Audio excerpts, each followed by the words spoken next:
நம்ம வீட்டு பாத்ரூம் மற்ற இடத்துல இருக்கிற பிவிசி டோரில் ரொம்ப வருஷம் ஆனால் அந்த மாதிரி உப்பு கரை பிடிச்சிருக்கும், வெள்ளை வெள்ளையாக பிடிச்சிருக்கும், பார்க்கவே அசிங்கமாக இருக்கும், என்ன பண்ணாலும் விடாது.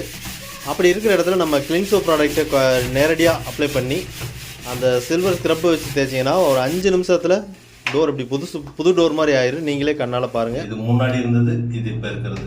அதே மாதிரி நம்ம லெட்டின் பாத்ரூம்ல எல்லாம் வாளி வச்சிருப்போம், பிளாஸ்டிக் வாளி. அந்த வாளிலையும் உப்பு கரை இருக்கும். அந்த வாளி மேலே இதே மாதிரி விட்டு கொஞ்ச நேரம் ஒரு 2 நிமிஷத்துல தேய்ச்சி அப்படியே துணி வச்சு தொடச்சிங்கன்னா புதுசு மாதிரி ஆயிடும். இது வந்து அந்த காலத்தில் யூஸ் பண்ண ஒரு வெத்தலை பெட்டி. இதுக்கு டேரெக்டாக அந்த ஸ்க்ரப்ல அந்த லிக்விட கொஞ்சம் ஊற்றிட்டு தண்ணி தொலைச்சிட்டு அப்படியே கையில் போட்டு தேய்க்கிறோம். ஒரு 5 நிமிஷம் தான் தேய்ச்சிருப்பேன். கொஞ்ச நேரத்தில் அது எப்படி ஆயிடுச்சு அப்படின்னு பாருங்க. செலவும் நம்ம கம்மி தான். பித்தளை பாத்திரங்கள், வெள்ளி, சொம்பு, குத்துவிளக்கு எதாக இருந்தாலும் நம்ம புதுசாக ஆக்கிக்கலாம். வீடுகளில் இந்த எஸ்எஸ் பைப் போட்டிருப்போம். இந்த பைப்பு வந்து போட்டு கிட்டத்தட்ட ஒரு 20 வருஷம் ஆன பைப்பு. இது அப்படியே அந்த உப்பு கரை, சோப்பு கரை எல்லாம் பட்டு கலரே மாறி போச்சு. ஒரு 10 நிமிஷம் தான் கொஞ்சம் தேய்ச்சேன். அந்த பாருங்க புது பைப் மாதிரி ஆயிடுச்சு. பைப் மட்டும் இல்ல, இதுல என்னென்ன இருக்குன்னு பார்க்கலாம். நம்ம கிச்சன்ல பாத்ரூம்ல வாஷ் பேஷன் வச்சிருப்போம். அது கொஞ்ச நாள் இந்த மாதிரி கரை படிஞ்சு ஒரு கலரே மாறி போயிருக்கும். அதுக்கும் இதே லிக்விட கொஞ்ச நேரம் அப்படி தண்ணியில கலந்து இது மாதிரி கொஞ்சம் அழுத்தி தேய்ச்சேன்னு வச்சுங்களேன், அடுத்து புது வாஷ் பேஷன் மாதிரி ஆயிரும். நீங்களே பார்த்து ஆச்சரியப்படுவீங்க. அது மட்டும் இல்ல, நம்ம பாத்ரூம்ல இருக்க செவுத்துல வந்து அந்த உப்பு தண்ணி கரை, சோப்பு கரையெல்லாம் பட்டிருக்கும்.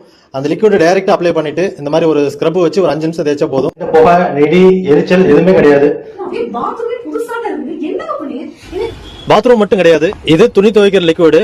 3 லிட்டர் வாங்கினா 2 லிட்டர் ஃப்ரீ. மொத்தம் 5 லிட்டரும் சேர்ந்தே 300 ரூபாய் தான்.